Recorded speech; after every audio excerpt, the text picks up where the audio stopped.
हर हर महादेव दोस्तों, आज की इस वीडियो में मैं आपको केदारनाथ, तुंगनाथ और बद्रीनाथ की यात्रा एक साथ पूरी करने से रिलेटेड संपूर्ण जानकारी दूंगी, जिसमें हम आपको बताएंगे कि यात्रा कैसे कर सकते हैं, क्या क्या डॉक्यूमेंट्स लगेंगे, यात्रा के दौरान कहाँ स्टे करें, कहाँ दर्शन करें, क्या सावधानी रखनी चाहिए और इस पूरी यात्रा में कुल कितने दिन और कितना बजट लगेगा। तो चलिए दोस्तों, बिना किसी देरी के वीडियो स्टार्ट करते हैं। अगर आप भी केदारनाथ, तुंगनाथ और बद्रीनाथ की यात्रा कर रहे हैं या करने वाले हैं, तो मैं कुछ स्टेप में इस यात्रा से रिलेटेड सभी जानकारी आपको दे रही हूँ, जिससे इस यात्रा में आपको कोई समस्या न हो। फर्स्ट पॉइंट है रजिस्ट्रेशन।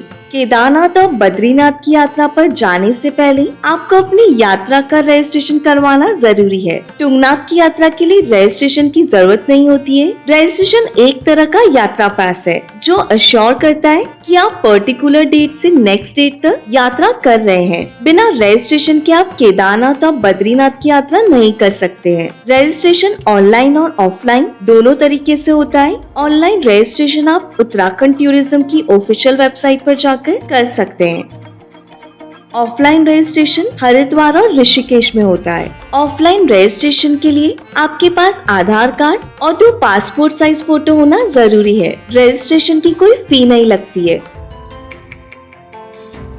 सेकेंड पॉइंट है बैग पैकिंग। रजिस्ट्रेशन के बाद अब बात करते हैं कि इस यात्रा से पहले हमारे बैग में क्या क्या इम्पोर्टेंट सामान होना चाहिए। इस यात्रा के लिए आप अपने बैग में वूलन क्लॉथ के साथ साथ एक अच्छा जैकेट, वूलन कैप, ग्लव्स और रेनकोट जरूर रखें, क्योंकि आप किसी भी मंथ में ये यात्रा करेंगे तो आपको वहाँ ठंड और बारिश जरूर मिलेगी। इसके साथ ही आप अपने साथ एक अच्छा वाटरप्रूफ ट्रैकिंग शूज जरूर कैरी करें। केदारनाथ और तुंगनाथ की यात्रा में अच्छा ट्रैकिंग शूज होना बहुत हेल्पफुल रहता है। बारिश के कारण वहाँ का ट्रैक काफी स्लिपरी हो जाता है, जिससे अच्छे शूज ट्रैकिंग को कंफर्टेबल बनाते हैं। इसके साथ ही अपने साथ fever, cold, loose motion, headache और वॉमिटिंग की मेडिसिन के साथ साथ पेन रिलीफ जेल भी जरूर कैरी करें, जो यात्रा के दौरान काफी हेल्पफुल रहेगी। ट्रैकिंग के टाइम के लिए अपने साथ ड्राई फ्रूट्स और ग्लूकोज पाउडर भी लेकर जाएं, जिससे ट्रैक करते समय आपको एनर्जी मिल सके। थर्ड पॉइंट है यात्रा आरंभ। केदारनाथ, तुंगनाथ और बद्रीनाथ की यात्रा के लिए आप जहाँ भी रहते हैं वहाँ से ट्रेन या बस से हरिद्वार, ऋषिकेश या फिर देहरादून तक आना होगा। अगर आप ट्रेन से आ रहे हैं तो आप हरिद्वार आइए, और अगर आप फ्लाइट से आ रहे हैं तो आपको देहरादून एयरपोर्ट आना होगा। मैंने यह यात्रा जयपुर से की थी। जयपुर से हरिद्वार तक ट्रेन का फेयर 325 रुपए लगा था। तो दोस्तों, सबसे पहले हम जाएंगे केदारनाथ की यात्रा के लिए। केदारनाथ यात्रा हरिद्वार ऋषिकेश से केदारनाथ के लिए सुबह 4 बजे से 8 बजे तक केदारनाथ के लिए बसेस चलती है, जो आपको सोनप्रयाग तक लेकर जाती है। हरिद्वार रेलवे स्टेशन के सामने ही बस स्टैंड है, जहाँ से आपको केदारनाथ के लिए बस मिल जाएगी। अगर आप हरिद्वार सुबह 8 बजे के बाद पहुँचते हैं तो आपको एक दिन हरिद्वार में ही स्टे करना पड़ेगा और नेक्स्ट डे अर्ली मॉर्निंग बस लेनी होगी। मैं आपको बता दूं कि बस की टिकट एक दिन पहले ही बुक कर ले, क्योंकि ऑन द स्पॉट टिकट मिलना बहुत ज्यादा मुश्किल रहता है। हरिद्वार से सोनप्रयाग तक बस का किराया 700 रुपए प्रति व्यक्ति रहता है। बस से ये सफर पूरा करने में 8 से 10 घंटे का समय लगता है। बस के अलावा आप हरिद्वार से सोनप्रयाग तक शेयरिंग टैक्सी या फिर प्राइवेट टैक्सी से भी जा सकते हैं। शेयरिंग टैक्सी का किराया 1200 से 1400 रुपए पर पर्सन और प्राइवेट टैक्सी 12,000 से 14,000 तक रहती है। सोनप्रयाग पहुंचने के बाद आप वहां पर सबसे पहले एक अच्छा स्टे ले लीजिए। सोनप्रयाग में आपको काफी ज्यादा स्टे ऑप्शन देखने को मिल जाएंगे, जहां 1000 रुपए से 2000 रुपए तक स्टे मिल जाता है। फिर नेक्स्ट डे अर्ली मॉर्निंग उठकर सोनप्रयाग से शेयरिंग टैक्सी से आ जाइए गौरीकुंड। टैक्सी 50 रुपए में गौरीकुंड तक ड्रॉप कर देती है। आप अपना लगेज सोनप्रयाग में लॉकर रूम में रख सकते हैं। गौरीकुंड में स्नान करके माता गौरी के मंदिर में दर्शन करके आप यहाँ से केदारनाथ के लिए अपनी ट्रैकिंग स्टार्ट करेंगे, जो कि 16 किलोमीटर की रहती है। गौरीकुंड से केदारनाथ तक ट्रैक करके पहुँचने में 10 से 12 घंटे का समय लग जाता है। जो लोग चलने में असमर्थ हैं उनके लिए गौरीकुंड से केदारनाथ तक के लिए खच्चर, पिट्ठू और पालकी की सुविधा भी रहती है। आप इनसे भी मंदिर तक पहुंच सकते हैं। इनके चार्जेस सीजन के अकॉर्डिंग रहते हैं। केदारनाथ मंदिर पहुंचकर आप बाबा के दर्शन करिए। दर्शन के बाद आप भैरव जी के दर्शन करने जाइए और आप भीमशिला और शंकराचार्य जी के भी दर्शन कर सकते हैं। फिर बाबा की शाम की आरती में शामिल होने के लिए मंदिर के पास आ जाइए। बाबा की आरती काफी एनर्जेटिक होती है।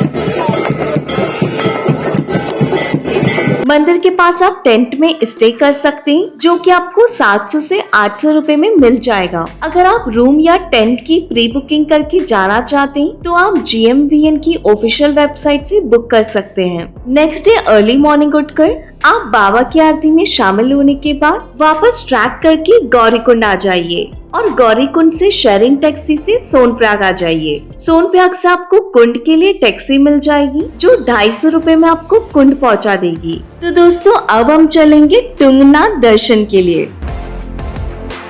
तुंगनाथ यात्रा सोनप्रयाग से टैक्सी से कुंड आने के बाद आप नेक्स्ट टैक्सी से आप ऊखीमठ या चोपटा आ सकते हैं। चोपटा से तुंगनाथ महादेव जी के मंदिर के लिए ट्रैकिंग स्टार्ट होती है। कुंड से ऊखीमठ का किराया 150 रुपए और चोपटा का किराया 300 रुपए रहता है। चोपटा में रुकने की व्यवस्था ज्यादा नहीं है। चोपटा में स्टे आपको 1000 रुपए पर पर्सन में और टेंट 1200 रुपए में मिल जाता है। ऊखीमठ में आपको 1500 रुपए में रूम मिल जाता है, जिसमें आप 2 से 3 लोग स्टे कर सकते हैं। साथ में आपका ब्रेकफास्ट भी इंक्लूडेड रहता है। अगर आप ऊखीमठ में रुक रहे हैं तो आप शिव जी के मंदिर जा सकते हैं। केदारनाथ के कपाट बंद होने के बाद उनकी डोली को यहीं रखा जाता है। ऊखीमठ में रुकने पर आपको next day early morning Chopta आना होगा। चोपटा से बाबा तुंगनाथ जी के मंदिर के लिए ट्रैकिंग स्टार्ट होती है, जो कि 4.5 किलोमीटर की रहती है। यहाँ मैं आपको ये जानकारी दे दूं कि इस पूरी ट्रैकिंग के बीच में आपको वॉशरूम की सुविधा नहीं मिलेगी। वॉशरूम आपको मंदिर से 200 मीटर पहले ही मिलेगा। तुंगनाथ तक आप खच्चर से भी आ सकते हैं, जिसका रेट 1300 रुपए रहता है।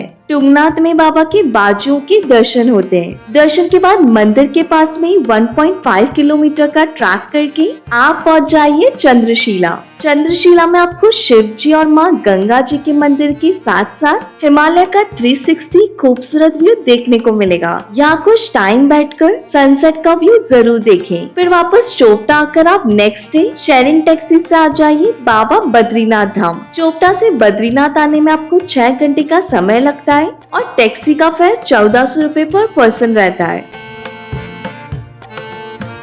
बद्रीनाथ यात्रा चोपटा से बद्रीनाथ आकर सबसे पहले आप वहाँ स्टे के लिए बजट के अकॉर्डिंग रूम देख लीजिए। बद्रीनाथ में रूम 800 रुपए से 2000 रुपए तक मिल जाते हैं। रूम में थोड़ा रेस्ट करके आप जाइए बद्री विशाल जी के दर्शन के लिए। बद्री विशाल जी के मंदिर तक जाने के लिए आपको ट्रैकिंग नहीं करनी पड़ेगी। मंदिर के पास पहुंचकर सबसे पहले यहाँ की तप्त कुंड में स्नान करना चाहिए। स्नान के बाद हम बद्री विशाल जी के दर्शन करेंगे। दर्शन के बाद वापस रूम पर आकर रेस्ट करेंगे और next day early morning taxi से आ जाइए माना गांव। माना गांव बद्रीनाथ धाम से 3 किलोमीटर की डिस्टेंस पर है। टैक्सी से यहाँ तक आने का किराया 50 रुपए पर पर्सन रहता है। माना गांव भारत का प्रथम गांव है। यहाँ आपको व्यास गुफा, गणेश गुफा के दर्शन के साथ साथ भीम पुल भी देखने को मिलेगा। ये वही मार्ग है दोस्तों जहाँ से पांडव स्वर्ग की यात्रा के लिए गए थे। अगर आप यहाँ भी ट्रैकिंग करना चाहते हैं तो आप वसुधारा देखने जा सकते हैं। वसुधारा के बारे में कहा जाता है कि यहाँ का जल पापी मनुष्य के ऊपर नहीं गिरता है। वसुधारा तक जाने के लिए आपको 7 किलोमीटर का ट्रैक करना पड़ेगा। फिर शाम तक माना गांव से टैक्सी से वापस बद्रीनाथ आ जाएं और नेक्स्ट डे बस से हरिद्वार आ जाइए और सेम डे आप ट्रेन से अपने होम टाउन भी जा सकते हैं। जैसे मैं सेम डे जयपुर आई थी। तो दोस्तों इस पूरी यात्रा में आपको हर जगह 150 से 200 रुपए में सात्विक थाली भोजन के लिए मिल जाएगी। चलिए दोस्तों अब बात करते हैं कि इस पूरी यात्रा में हमें कितने दिन और कुल कितना बजट लगेगा। Day 1 Jaipur to Haridwar by train 325 रुपए। हरिद्वार में आपका स्टे 800 रुपए। हरिद्वार में फूड 200 रुपए। Day 2 Haridwar to Sonprayag by bus 700 रूपए। सोनप्रयाग में आपका स्टे 1000 रूपए। सोनप्रयाग में आपका फूड का खर्चा 200 रूपए। डे 3 सोनप्रयाग लॉकर रूम 100 रूपए। सोनप्रयाग टू गौरीकुंड टैक्सी 50 रूपए। Gaurikund to Kedarnath trek free. Kedarnath tent में स्टे 700 रूपए और फूड का खर्चा 300 रूपए। Day 4 Kedarnath to Gaurikund trek free. Gaurikund to Sonprayag by taxi 50 रूपए। Sonprayag to Kund by taxi 250 रूपए। Kund to Chopta by taxi 300 रूपए। चोपटा में आपका स्टे 1000 रूपए और फूड का खर्चा 250 रूपए। Day 5 Chopta to Tungnath temple trekking free. Tungnath to Chopta trek free. Food का खर्चा 200 रूपए। एनवायरमेंट डिपार्टमेंट टिकट 200 रूपए। Chopta to Badrinath by taxi 1400 रूपए। बद्रीनाथ में आपका स्टे 2000 रूपए और बद्रीनाथ में फूड का खर्चा 250 रूपए। डे 6 बद्रीनाथ टू माना गांव बाय टैक्सी 50 रूपए। माना गांव टू बद्रीनाथ बाय टैक्सी 50 रूपए और फूड का खर्चा 300 रूपए। Day 7 Badrinath to Haridwar by bus 800 रूपए। फूड का खर्चा 200 रूपए। Haridwar to Jaipur by train 325 रूपए। तो इस तरह आपका टोटल खर्चा हुआ 12,000 रूपए पर पर्सन। तो दोस्तों इस तरह 12,000 रूपए में आपकी केदारनाथ, टुंगनाथ और बद्रीनाथ की यात्रा कंप्लीट हो जाएगी। अगर आपको हमारी ये वीडियो अच्छी लगी हो तो वीडियो को लाइक करके शेयर जरूर कर दें और अगर आपके कोई डाउट हो तो आप कमेंट में हमसे पूछ सकते हैं। हर हर महादेव दोस्तों, जय बद्री विशाल।